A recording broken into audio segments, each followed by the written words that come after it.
Listen. What do you hear? The song of 12,000 horsepower in action. Thousands of precision parts operating in flashing unison, obedient to the control of the skilled pilot and crew. Yet it takes a nightmarish panel of sensitive and complicated instruments and controls to adjust the power output for changing loads, speeds, and conditions in flight. Listen again. What do you hear? The familiar sound of a fine motor car engine. More than 100 horsepower, responsive to the driver's lightest touch on the accelerator. Yet this fine engine must be constantly controlled all the time it's in operation to keep its power in balance with changing requirements. Again, what do you hear? The purr of an electric generator. As electrical power loads vary, as conditions vary, throughout the minutes, hours, days, weeks, and months, so must the power be regulated by watchful operators to keep the generator turning at constant speed. What do you hear? You guessed it. The beating of a human heart. One of the most amazing machines on Earth. The normal human pulse is between 70 and 80 beats per minute. Yet this rhythm varies every time we move or change position. Like this when we are resting. Like this when we are running or at play. And changing too with our emotions when we are happy, angry, or frightened. Listen. What do you hear now? That's right, the ticking of a watch.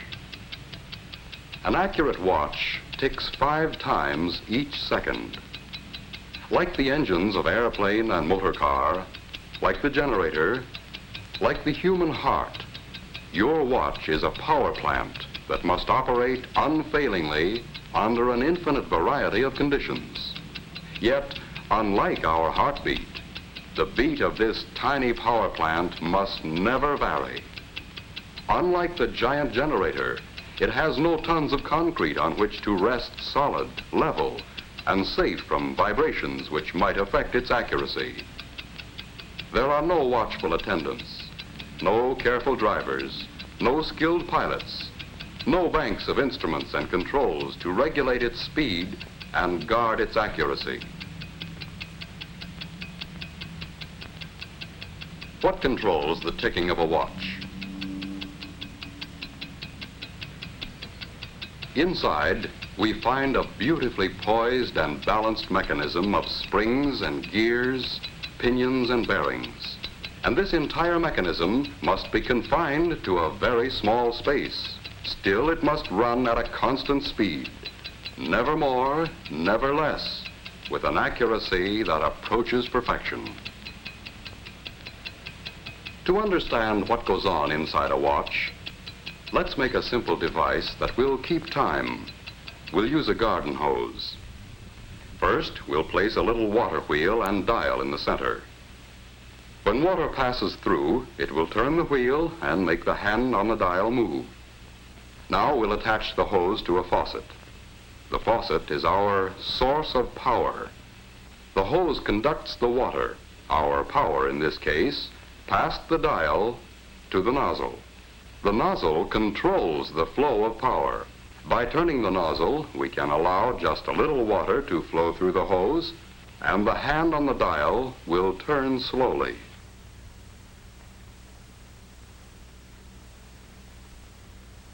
By opening the nozzle wider, we allow a heavy stream of water to flow through the hose, and the hand on the dial turns faster.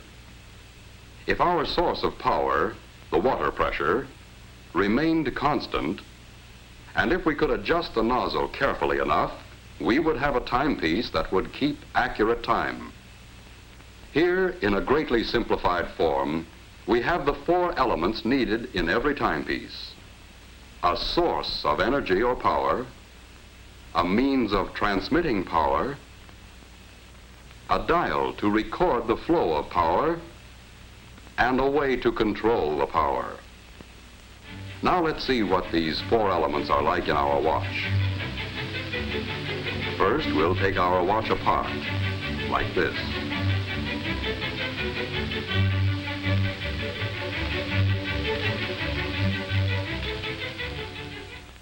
We'll begin with this part, the mainspring and barrel assembly.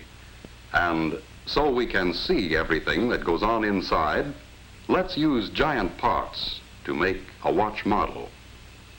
This is the mainspring, and it lives inside the mainspring barrel.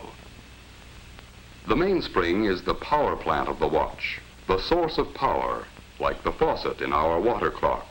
By winding the spring, we can store up energy.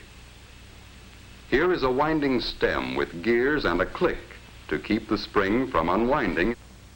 And here is the unit that controls the flow of power, like the nozzle on our hose. It is called the balance wheel and hairspring assembly. It consists of the balance wheel, hairspring, balance staff or axle. Fastened to the balance staff is a part called a roller. To the roller is attached an upright jewel pin. Let's see how these work together. A push on the jewel pin will start the balance wheel moving, and more pushes will keep it moving.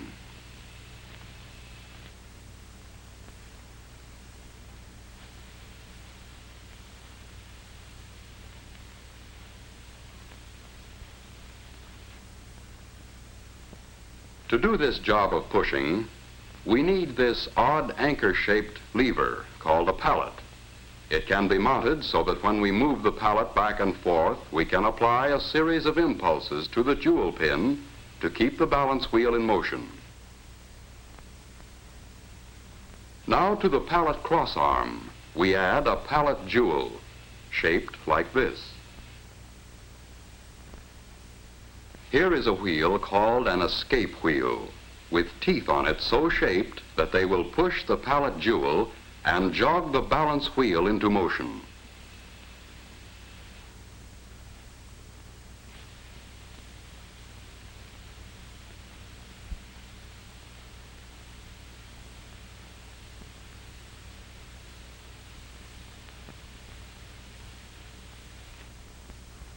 Now we'll use the energy stored up in our mainspring to drive the escape wheel.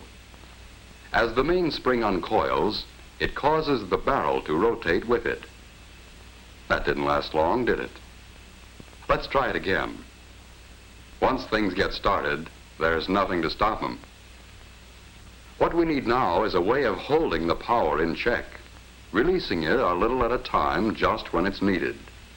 Another pallet jewel at the other end of the pallet crossarm will do the trick. Just as the first pallet jewel gets a push from the escape wheel, the second pallet jewel locks against another tooth of the escape wheel to hold the power of the mainspring in check. But the balance wheel keeps swinging, and the jewel pin moves the fork end of the pallet until the escape wheel is again unlocked. But when we connect the mainspring directly to the escape wheel, the power is soon exhausted.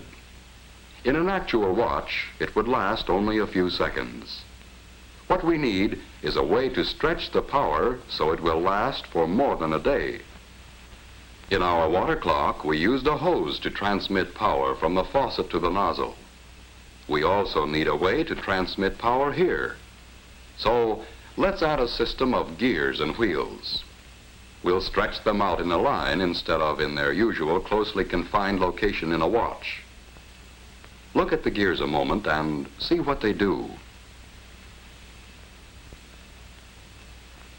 First, a small partial turning of the mainspring barrel drives the center wheel a complete revolution.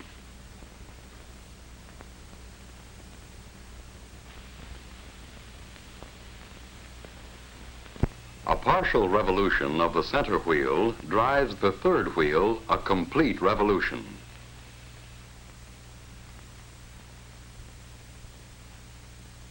and this in turn drives the fourth wheel much further. As a result, a few turns of the mainspring barrel, driven by the mainspring, will drive the escape wheel many, many revolutions, enough to last a full day and longer.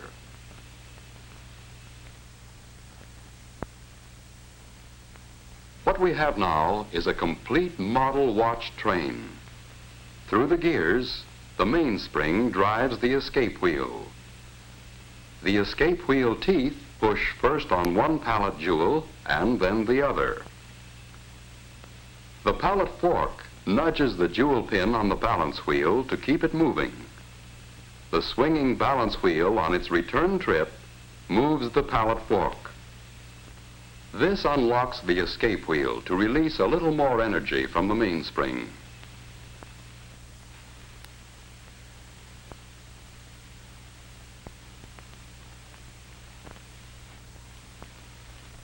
Back and forth, the balance wheel swings, controlled by its small coiled spring, the hairspring, in perfect rhythm. Each swing unlocks the escape wheel so it can give an extra push to a pallet jewel, and this is passed on to the balance wheel assembly to keep the watch ticking far more steadily than any beating heart. All we have to do now to measure time is count the ticks. But this would be a tedious job and not very practical. Just as we needed a dial on our water clock, here too we need a method for recording the flow of power. So to the shaft of this gear or wheel, we add an indicating hand to measure seconds. As the gear train of a watch moves far enough to make 5 ticks of the escapement, the second hand moves 1 graduation on its dial. To count the minutes, we can attach a dial and fasten a pointer to this gear wheel, which is just the right size so that it turns 1 complete revolution while the second hand makes 60 revolutions.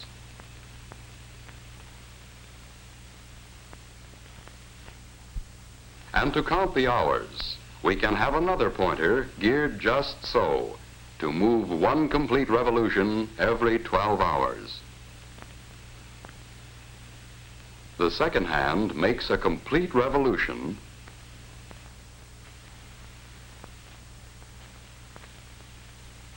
and the minute hand moves 1 graduation, and when the minute hand makes a complete revolution, an hour has passed.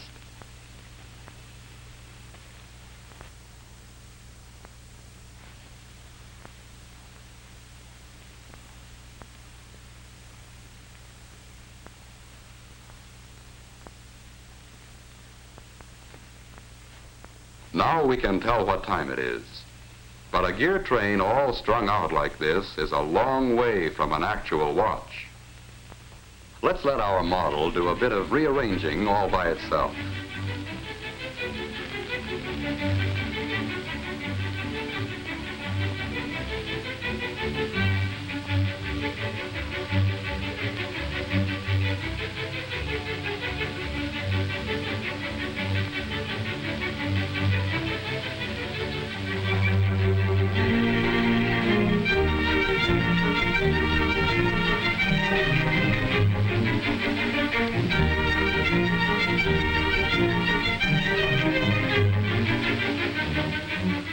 Now we know what time it is and how and why we know. A fine watch itself is, of course, a compact precision mechanism with parts miraculously small and fashioned by craftsmen with incredible accuracy.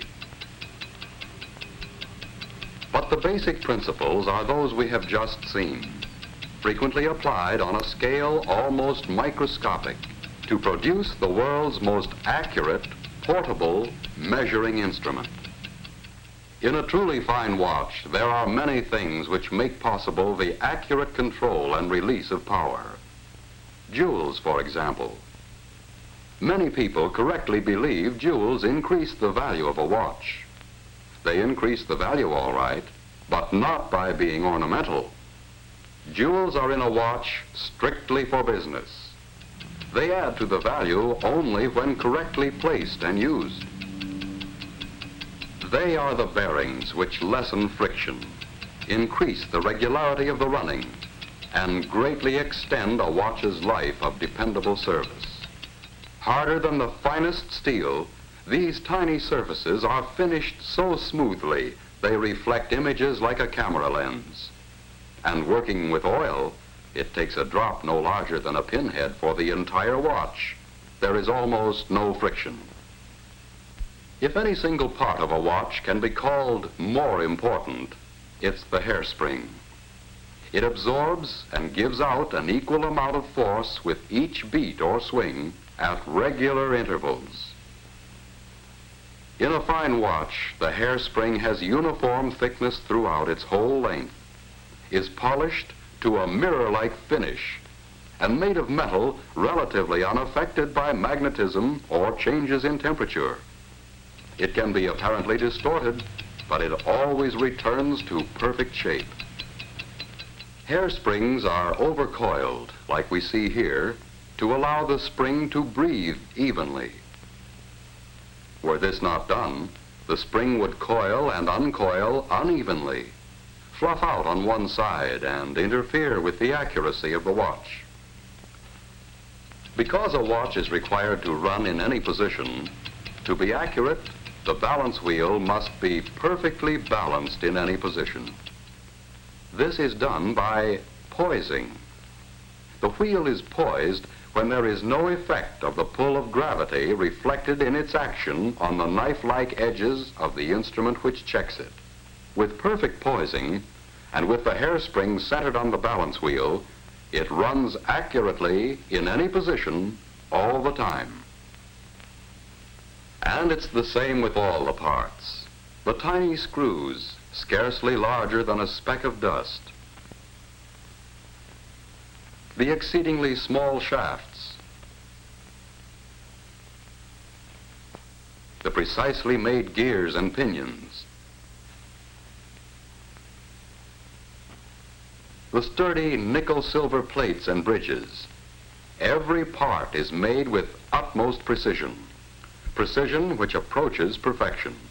When we look at the almost invisible parts, understand what they are required to do, realize the uncanny skill needed to make a fine watch, we can easily understand why it is a masterpiece of precision and accuracy.